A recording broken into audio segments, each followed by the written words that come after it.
mira la diferència de cavall, com este pesa 90 quilos i aquell, este d'ací, pesa 900 quilos.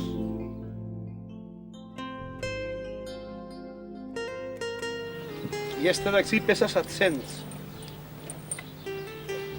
Com veureu, Pepito és un bretó en miniatura. És igual que els grans, però en xoconín. No és poni, és un bretó enano.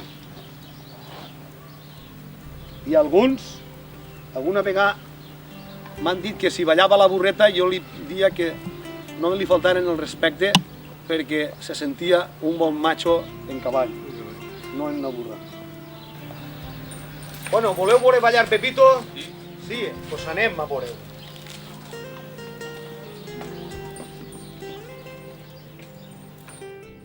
Bueno, Pepito, ¿anem a ballar? Vale, anem allá. 1, 2, 3, vale. Paquito el chocolatero, y